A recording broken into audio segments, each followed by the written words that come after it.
সামাজিক যোগাযোগ মাধ্যমে এখন আলোচনার মূল বিষয় হচ্ছে ডালিম। সেটা ডালিম, মেজর ডালিম, ডালিম ফল। শুধু সামাজিক যোগাযোগ মাধ্যমে, শুধু ফেসবুক না, ইউটিউবে তো আগুন ধরায় দিচ্ছে ডালিম। ইলিয়াস হোসেন মেজর ডালিমকে লাইভ হয় না, শুনতেছি যে ইউটিউবের ইতিহাসে নাকি এত মানুষ একসাথে লাইভ দেখছে, আবার পরে শুনতেছি নাকি এটা নাকি ভুয়া বা যা কারা সরাইছে। আবার ডালিমের পরিচয় নিয়েও নাকি ঝামেলা আছে। মেজর ডালিম নামে একজনকে একজনকে হাজির, মনির মনির মেজর মনির, মানে মনির নামে একজনকে হাজির করা হয়েছে ডালিম হিসেবে।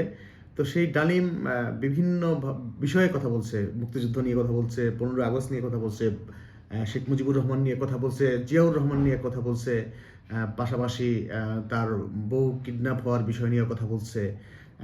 এটা নিয়ে আবার দেশের গণমাধ্যমগুলো মানে একভাবে ভাঙাইতেছে। মানে ইলিয়াসের লাইফটাকে দেশের সবগুলা গণমাধ্যম টুকরা টুকরা করে, মানে মাংস যেমন একটা গরু জবাই তেলের পর যেমন বিরিয়ানি রান্নার জন্য একটা সাইজ করে, হালিম রান্নার জন্য একটা সাইজ করে, তারপর কাচ্চি রান্নার জন্য একটা সাইজ করে, তো ওরকম সাইজ করতেছে দেশের গণমাধ্যমগুলো।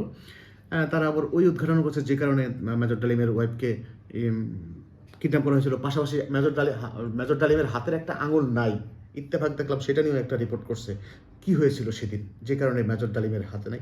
যাই হোক, এই ডালিম আলোচনা শুনতে শুনতে আমরা আমি বেসিক্যালি ক্লান্ত, তাই আমি এখন সিদ্ধান্ত নিয়েছি আমি ডালিমের মধ্যে আর থাকবো না। আমি ডালিমের মধ্যে নাইও, এখন আমাদের আশেপাশে কোনো ডালিম নাই, মেজর ডালিমও নাই, ডালিম ফলও নাই, যেটাকে আনার বলা হয়। হ্যাঁ, আমি আছি হালিমের মধ্যে। এই যে হালিম, এই 2 দিন ধরে, গত 2 দিন ধরে ডালিম শুনতে শুনতে শুনতে শুনতে টায়ার্ড। এখন আমি হালিম খাবো। ঠিক আছে, বাই, সবাইকে ধন্যবাদ।